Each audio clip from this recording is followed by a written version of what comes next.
well, first of all, I want to say, we just had mentioned here in the beginning, you and I haven't seen each other for quite some time. I think we maybe saw each other at Gypsy Days, but that would probably date back to maybe 8 years ago. But I want to introduce Chad Harlander. Chad is I'm very proud to call him a friend. He's an ex-teammate of mine. We've known each other since probably like 1989. I don't see him or talk to him nearly enough, but he's a committed husband. He's a committed father. He's also the Reach director at Hutchinson, which we'll talk about because it was one of the main points that I wanted Chad to come on today. It's an incredible program, and it's really an inspiration to have someone like Chad to do such an impactful thing in this world, and it was one of the key reasons to bring him in. But he's also a fantastic personality. And one that's always impacted me because of all the crazy little stories. We used to share the back of the bus on my senior year, your junior year of football, which is a whole nother podcast. Another segment. But Chad, welcome to the podcast. And I wanted to really start this off because I want to talk about the REACH program. And normally I like to keep these to 20 minutes, but there's no way I'm going to do this 20 minutes a day because there's so much that you've done and achieved. But I want you just to say, like, where are you from? Tell us a little bit about your family life. Well, I grew up in Hutchinson, Minnesota. I've lived here my whole life until I went out to Aberdeen, South Dakota in 1989, as you mentioned earlier. Moved back after graduation, and probably for the last, since 96, been living here in Hutchinson. Been working with Greater Minnesota Family Services, at first as an in-home family counselor, and then had the opportunity to get into the school district, and we started the hope, the dream, and that's where Reach kind of started off in 2007, in fact. So let's take you way back to the old days. You've been married now for how many years? We are going to celebrate in July 32 years. 32 years. You and Darcy, you guys met in college. She's a Hosmer girl, if I remember right. But you guys met in college, and you started dating, and just you never stopped from there, did you? November 1989. In fact, she's from Dolan, Condi. Dolan. Yeah, her parents were in education. Her father was a superintendent at Dolan, Condi. Mom was a principal at Redfield, South Dakota. So her family comes from the education background, and South Dakota roots. And so, did you propose for her? Was this ever a thing? Was this on the football field? Did that ever come to fruition? I love you.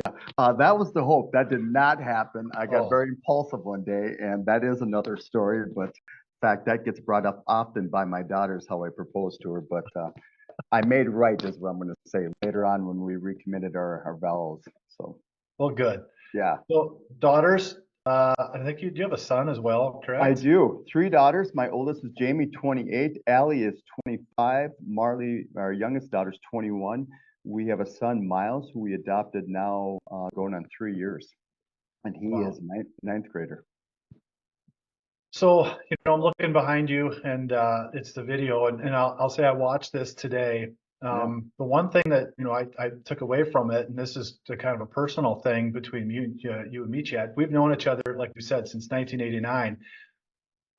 From all of these years, 35 years, I did not know the struggles that you had growing up in your household. All of these years, and I don't want to say you've suppressed it, but you've kind of kept that close to your chest, and obviously now it's very public, and you express this, and I don't want you to go deep into it, but can you touch on that? Because I have to believe that this was probably a big part of what inspired you to do what you do today, and probably what makes you so good at it. Yeah, just to be very real, it fueled everything that I do today. It fuels me getting up at 2 o'clock in the morning. It fuels me walking in the door bright and early. It fuels me coming on Saturday morning for Saturday school to help kids pass their classes. We all have a story, and that's exactly where it's at. You, myself, every student that walks through every educational door has a story. And mine, for the longest time, I thought was normal. I just thought what was going on in our house, my family, as you guys saw in the video, my dad was undiagnosed bipolar. Mental health back in the day, that wasn't a thing. You just, somebody had issues, they were having a tough time. And my dad had a lot of qualities, a lot of qualities. He was a good man, hardworking man. Unfortunately, that mental health on those tough days, it was just a difficult situation to be in. Our house became very chaotic. And I did not recognize at the time that that was not normal until I went to other people's house. If I went over to spend some time or we had supper over there were things that stood out. That I'm like, that doesn't happen in my house. Like they're sitting around and they're having a conversation. People are giving respect to each other. Hey, I love you. And that didn't happen in our house. Things were always tense. Now, in the good days when my dad was having days where things were going well, it was great. As I said, my dad had a good sense of humor and stuff. But on those days, I found out quickly that in my family, of my mom, my older brother, and my father, I had these roles. And initially, I was the entertainer.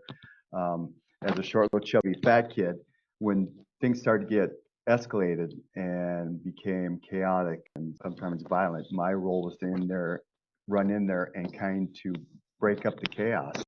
And whether it was doing something to distract them away from the chaos or bring a smile, a laughter, or what are you doing right now?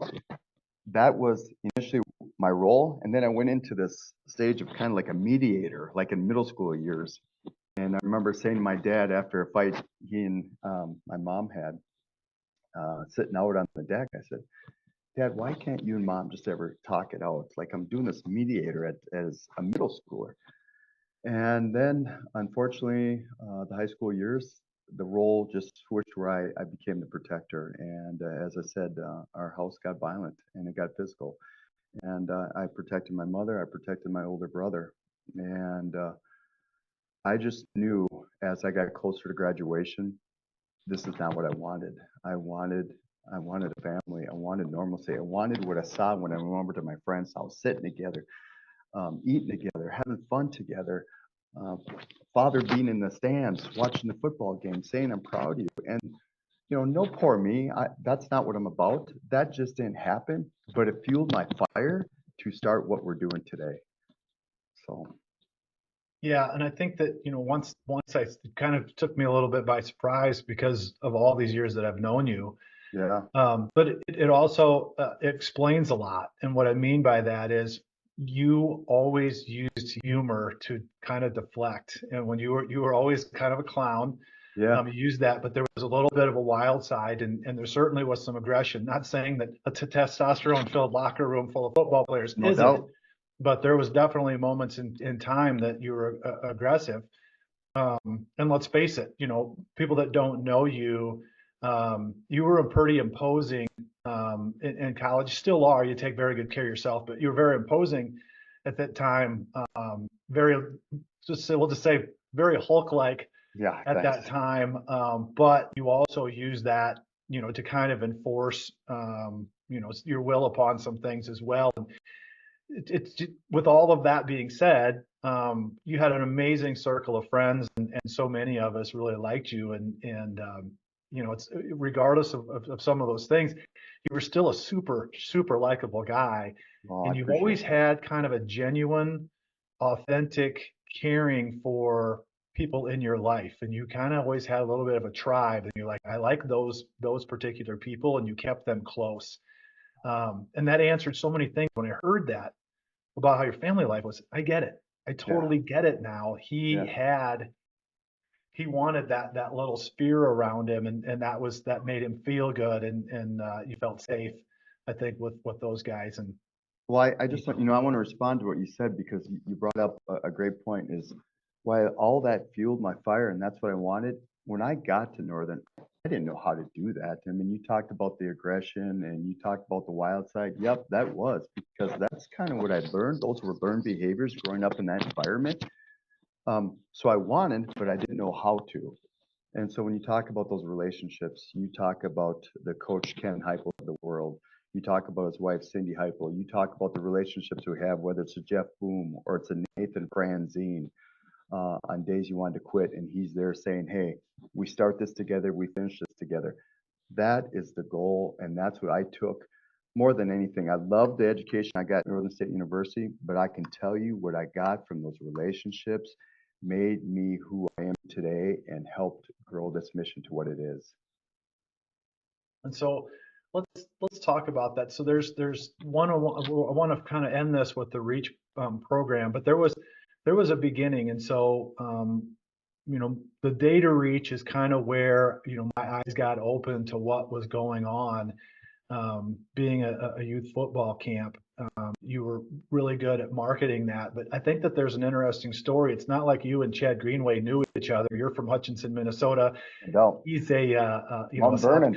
South Dakota boy, and Yeah. also considerably younger than us too. So I believe that I've heard rumors. I never know if the story is true. So I want to confirm this for the first time. Yeah. How did you two meet? And then how did that kind of birth what Data Reach became? Yeah, so his very first year that he wanted to run a camp, this is the NFL, he did back in his hometown. It wasn't Mount Vernon, but it was Mitchell, which is 10 miles from Mount Vernon. And we had a buddy in common that knew of the camp going on, got a hold of me and said, hey, Harley, would you like to come out and work this camp with Chad Greenway?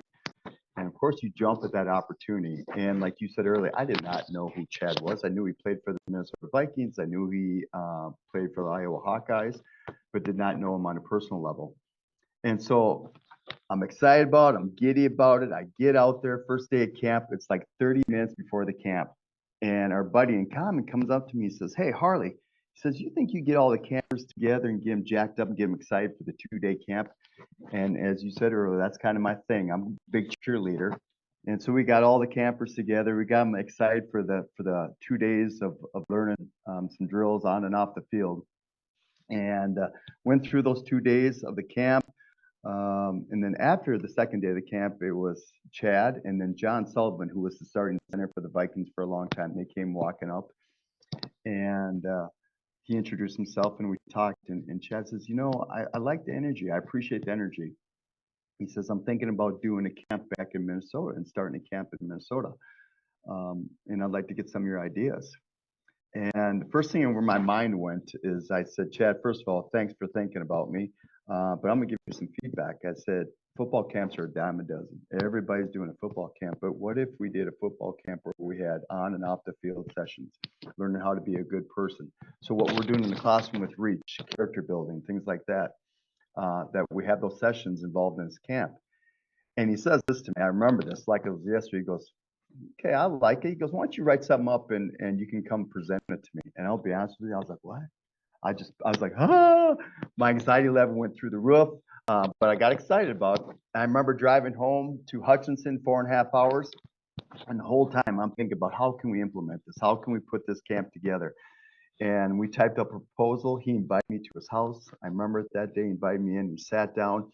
And anybody that has ever had the opportunity to talk to Chad Greenway within a very short time, you will find out he's about as genuine and real as they come. And so we sat down. I shared my heart, my passion of what I wanted to do with this camp. And he said, let's do it. And then it was time to put it all together. And that was 17 years ago. So we've been very blessed. This will be year 17 this summer. Every year we've had a theme. This year our theme will be kindness. And we have on the field sessions, obviously football drills and skills, but the most important that this camp is about is what kind of person you're going to be and building that person of character. And so we've been very supportive on a lot of levels throughout Minnesota, Wisconsin, South Dakota, and of course locally here in Hutchinson. Yeah, so I was fortunate enough to take and come twice. One time just to volunteer as a coach, and you're right, Chad Greenway is pretty quickly you realize he's a down to earth guy, and there's some obviously you can have your impressions of what an NFL football player is like, but he's not what sometimes you would think is a stereotypical guy. He's very humble. So I was fortunate enough to come to that. But when I was there the last time, I think it was a 2-day camp. Is it still a 2-day camp? No, we moved it down, after, so COVID hit and we still went through it. We had camp that year of COVID, but we made it a 1-day camp. And we just found moving forward that we were able to get what we wanted done in 1 day. And it was a lot easier because we bring coaches from all over in. And so I wanted to respect their time and our volunteers' time. And so now it's a 1-day camp. And we still, I mean, we we initially pre-COVID had 500. We capped it at that and we'd max out. Now we cap it out at 300 just because it's 1 day. And we cap out and we've capped out every year. So it's still a popular camp and not because of football. And yes, Chad Greenway brings in a lot, but it's really about the lessons that we're teaching and then how we also too at the end of each camp, it's our priority to give back to our community and surrounding communities. And we do that every year too through contributions. Yeah, the very first time that I went, it was really it was magical because I'd never been there before. I saw the pictures, saw the videos. I show up, and you just got to remind the audience here that I hadn't seen Chad for quite some time, and the first thing was Chad had lost some weight. He did not lose the arms, the chest, the shoulders, but Chad had lost weight, and I was like, that dude's got to go. He's got that figured out. But then the impressive part of it was just the character and how you handled yourself through that. You got hundreds of kids running around. It's complete chaos. You get them all up in the bleachers, and then Harley does what Harley does, gets up, tells them how the day is going to go, and just with an authoritative respect that starts like right now. They just go, okay, that's the coach. Yeah. And I got to say, by the time you get them on the football field and Chad gets them all jacked up, and I think that's how that all got started with John Sullivan and Chad Greenway, but you get them all jacked up, and then it's this systematic, very organized. The horn blows, you're on to the next drill, and things just start to materialize. Yeah. And it's really fascinating. You can take that many kids and make something happen that well. But that I took away from that was like, what an impact Chad Harlander's making. And the one thing that also stood out was you get to the end of now, I don't know if the kids remember Greenway's been out this for a while, but the line to get Chad Greenway's autograph and the line to get Chad Harlander's autograph, Harley's was longer most of the day. I don't know about that. There's at times there's just as long of a line, if not longer. And so you take someone that's had an 11-year NFL football career near this hometown, Minneapolis home, favorite, all of that. And when you can draw that kind of attention from the kids, what an amazing thing. And I just couldn't help but be magnetized to the whole deal. And so I had to come back and I brought another football coach or he was an aspiring NFL player to kind of come meet Chad Greenway. And that's a whole nother topic, but he was so impressed with it as well. And, it's just one of those things where I got to see Chad really from the involvement from college to that. And man, that stuck with me and it's inspired me to be a better person. But I just think about what he's doing right now with hundreds of kids. We're going to talk about reach in just a second, but just that football camp, how that's run and what that means to those kids beyond football. It's transcending time because those kids come year after year after year and they're preaching that back to these younger kids. And it's literally going to be generational because of what's going on. And I know you're a humble guy, Chad, but it's literally something that I don't know anyone else that's doing this at this level. And the football camp is a football camp, but this one's different.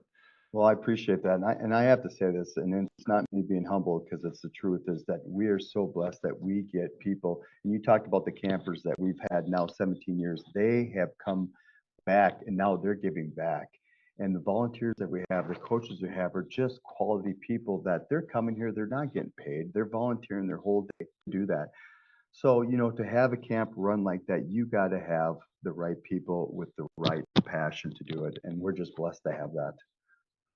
I remember I saw this couple of coaches and they had on reach shirts. Then I was like, looks like they got like high school football player shirts on. And I'm like, where are you getting all these college kids? And you're like, that kid's a sophomore, that kid's a junior. And I'm like, holy smokes. I don't even know if I would want to face some of those guys when I was in college. They were so well put together. And that doesn't happen without Chad Harlander either. And so I want you to kind of migrate this conversation into the transfer over to the working out with the kids, and then how I believe that this all kind of developed right into then you bringing the Reach program right into school. Is that correct? Uh, I initially started, so in Hutch, real quick, is, I told you I was doing in-home counseling with Greater Minnesota Family Services for 14 years. I'm still with them today. During that time, I was volunteering opening up the weight room at the Hutchinson High School. They just didn't have any structure in place. And so that was something that I had a passion for, obviously, with our background in playing college football and stuff. And that kind of just took off and grew. And then I had this opportunity from my work I was doing with the counties. I'm doing in-home family counseling, of a position that opened up in a nearby school. And it was for an at-risk program. And it was a great at-risk program. And I say that because I'm going to get to this is, there are labels out there, and at-risk, those kids, and I struggle with those labels. But they had a program that was for at-risk, and it was for kids that qualified for special ed services. They needed somebody to lead that, and I took that position. It was a great opportunity to get into the school system. Again, I'm not a licensed teacher, so this was a great opportunity for me to crack that door of education. I knew from my days of doing in-home family counseling that we had kids walk in our hallways that didn't qualify for services that were struggling, whether it was mental health or chemical health. And so when I got into the school district to work with this program, they didn't have any data of the kids that they were working with. And it's important to me to see what we're doing. If we're seeing success, we're seeing growth in those individuals. And so I started to keep data how they were doing in the program and how they did it when they exited the program. 3 years later, to jump ahead, Hutchinson, where I graduated from, gave me a call and said, "Hey, we hear you're doing some good things over there. We'd like you to start a program over here." And of course, you jump at the opportunity to come back home. But I said, there's a condition. I said, I want the program to be for all kids, not those kids or at-risk kids, but for all kids. And, Hutchinson was willing to think outside the educational box, and they gave the green light. And here we are today.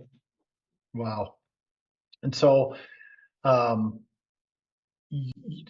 me, we were talking the other night, and I know, or the other day, and I know a few people have questioned sometimes my sleeping patterns and getting up a little earlier. But you were telling me that you were getting up at like 2 o'clock in the morning now to make sure you get this up. So what time are these kids showing up to work out? Well, tomorrow morning, our kids will start showing up at 5:30 at the high school. And so 2 days a week in the off season, they show up in the morning. We start at 6, they show up at 5:30. We expect them to be there by 5:50, no later. We're rolling. And I'm blessed to have a young guy that came onto our coaching staff a couple of years ago, has a lot of energy. Gary Coring knows the stuff. He's got the same fire and passion that I do, so it's great to have. And so we get about 50, 55 kids that show up, and it's a good energy. It's a good vibe, and we get it rocking. And here in Hutchinson, there's an expectation, there's a standard. And so we just work hard to embrace that. That's amazing. And, just to touch on the football thing, 3 years in a row making it to the finals, and finally got crowned as a Minnesota state champion this last year. And that doesn't happen if Chad Harlander's not in Hutchinson driving these kids. Maybe it does, but it certainly is. To go 3 years in a row, there has to be something else that happens. But let's go back to now talking with the Reach program at school. And you said that it's all encompassing for all of the different kids. And if you watch this video, they mention your name and the impact that you've had. And so, as we talked about this earlier, where I said about your childhood, and you kind of elaborated on that. When you wake up in the morning, Chad, you did two, right? Yeah. I just read something yesterday that said there's a difference between interest and commitment. When you have an interest, you do things when it's convenient. When you have commitment, you remove all excuses and you get results. And you've got such a strong commitment to this that you get up at 2 o'clock in the morning to make sure that you've probably got your workout in, and you've set yourself up for these kids. And so going beyond the weight room, now you're in there having conversations with kids that, probably dealing with some chemical issues, whether themselves or their parents, abuse, abandonment, and all these different things. And it's got to break you down sometimes emotionally and physically and all of that, because you're kind of bearing a lot of emotional stuff with them. When you get up in the morning, like what is it that really stokes your fire to go, you know what, I'm going to get up and I'm going to go do it again? To be very blunt, what stokes my fire is everything that I do in my drive is what was given to me in those times that were rough. I had people love me at my worst. I had a second grade teacher that loved me unconditionally, provided those things that I was not getting. She was the calm during the storm. She would provide rides when I didn't have rides to the school play. Not only she did that, she'd take me out to eat after. She didn't have to do that. She didn't stop being my teacher, my role model at second grade. She has stuck with me all through my life. I have a picture of her in my classroom. She is still involved in my life today, has been at every event in my life, and has been there along the way, whether it's been tough times, it's been good times, at my wedding, celebrating, congratulating me. Um, and then I think of those other people that were placed in my life, of the Ken Heipels, the Nathan Franzines, the Darcy Schluters, now Harlanders, that were all there. And those people were all there at those times in my life when things weren't easy. And the things that they gave me, grace, accountability, unconditional love, that drives me every day. Every day I wake up, I embrace my faith, and then I really am driven to give back to what was given to me.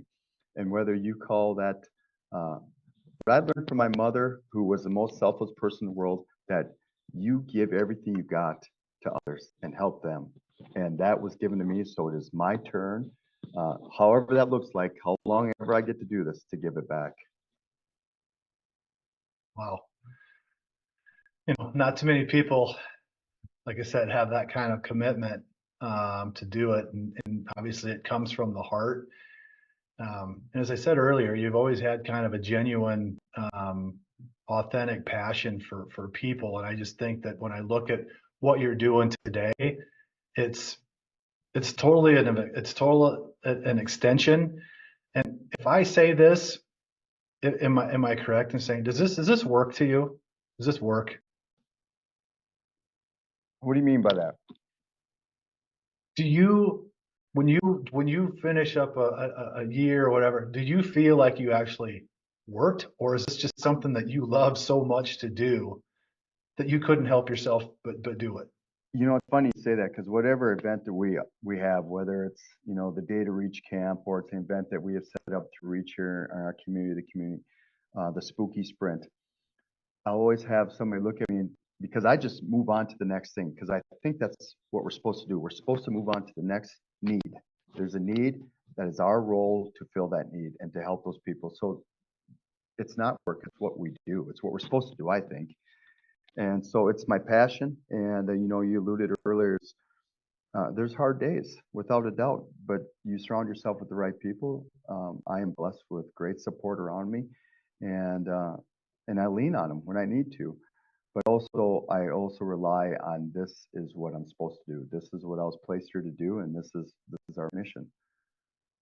And I think you answered it the way that I expected that you would.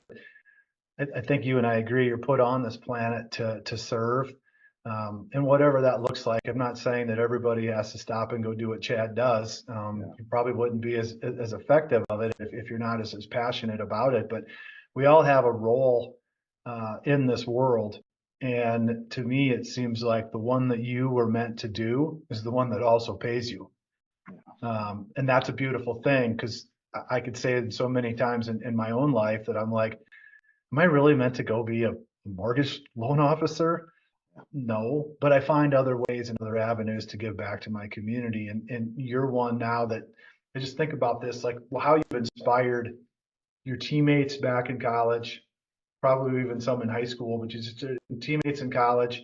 And then the way that you've lived your life, the way that you've conducted yourself, to be able to stand up in front of people and talk, like you've inspired so many people along the way. And I just think about this community with the kids, how they look up to you, but the parents in that community too. I mean, it's just like your reach is, when it's so funny you call it reach, like your reach is way longer than I think that you believe it is. And so what's the acronym stand for, Chad? Do you? Yeah, so it's funny. I'm going to give you a quick story on how this reached our name of the program started. And so when we got that call from Hutchinson to come start the program, I remember sitting with my wife at the table and I said, "Hey, we have this great opportunity. We're going to start a program." She's like, "Well, what do you think you're going to call it?" Like, I don't know. I have no idea. And she's sitting there and she's like, "Well, what about reach?" And I'll be honest with you, at first I'm like, that's kind of corny. She goes, "Well, you're trying to reach the kids." And then I really started thinking about, what am I about? What do I value? I value healthy relationships, right? Education, we all need it. It opens up doors of opportunity. I am huge about accountability to myself, to my family, to my team. Character, what kind of person are you? What are you doing when nobody's looking? And then, the last one, I will not be outworked. And that is hopefully those values that we have for Reach, what it stands for is what we are teaching our kids. And then they can take those values, and as they grow into young adults, they can apply them to their life. Yeah, I think that people can do some things and fake it, um, and get people to go along with it. But when you live it, when you live the life, I mean, you could say about anything you wanted to with these kids and maybe sell them on some things. But when you're up at 2 in the morning and you're there at 5:30, and like they can't help but notice and see it, and like you're living that lifestyle that is impacting them, even the one that maybe you're like not in so-called need, like you said, labeling kids, but someone that you're like, all right, maybe they have a loving home and all those types of things, but you're still impacting them because I come from a loving home. I had a pretty really, I wouldn't say normal. I had probably a better than normal childhood. Yeah. You impacted me. Yeah. And so what does that all mean? I think that Chad Harlander is an extremely special guy. I think that you've landed into an amazing path in your life, and you've embraced it. And I think that some people would maybe say, I want to be paid more and all those types of things. And you do all the extras and don't even expect anything in return. It's just like you're just one of those machines that thrives off of the enjoyment and the satisfaction of having a purpose in life. I appreciate that. I want to share with you quick is I was, you talk about community, you talk about relationships, and I was at the doctor's the other day. I had knee surgery here about a month ago, and I was in there for the pre-surgery physical. And it's a doctor who works with our football team and stuff. And we get done, and he's sitting there, and all of a sudden he goes, "I need to tell you something." He says, "I'm proud of you." And at 53, that little thought of that little boy of, I wish those were words I would have heard. I'm just like, full circle, right? Those words of a community member saying that took me back to that young man that fuels my fire to come in this building at 5:30 in the morning, whether it's helping kids get stronger, faster, or it's coming into this school and helping kids become better people. That is what fuels my fire. And everything happens for a reason. So I don't ever look back and say, poor me, woe is me. Probably early on in college when we knew each other, I probably did that because I didn't have things figured out. But with the right people, I'm always going to lean on other people. All the credit always goes to the people that were placed in my life. Because of them, is I am allowed to do what I get to do today. So very blessed. Well, I'm gonna finish this up by one thanking you for taking some time to do this. You've got a lot of stuff that you need to do, and I appreciate you taking the time to do it. And our phone call the other day too was really nice. But I know one thing: there's so many guys that I know that are proud to call you a friend. And we're proud. I mean, when I sit back and say that, I mean that with all sincerity. It's like what you're doing. Like I think a lot of us, to be frank, are a little jealous that we haven't made this impact. And so, yeah, the humble side is there, but ultimately, I think that you're making this impact, and that's what drives you. And so, Chad, I love you to death. I So love you too, excited bud. to see what you do next. the whole thing with Chad Greenway, let's wrap that up with that. So have you talked to Chad? Does this thing just continue? Well, it's a good question. We got done last year, and every year you give it everything you got, and you're tired, and you're as you build up to it and stuff, you're like, maybe one more year, and then you have the event, you're like, God, that was so good, and it just fills that tank. And so last year, like, yeah, let's go. So we're gonna go this year. We're gonna see how it goes, see how we're feeling at the end of it. 17 years is a great run for a camp, and so we'll see how it goes. But I love working with him. I love working with Jenny and the foundation. They're just good people. We have similar values. So if we're not doing the camp, we're going to do some things together.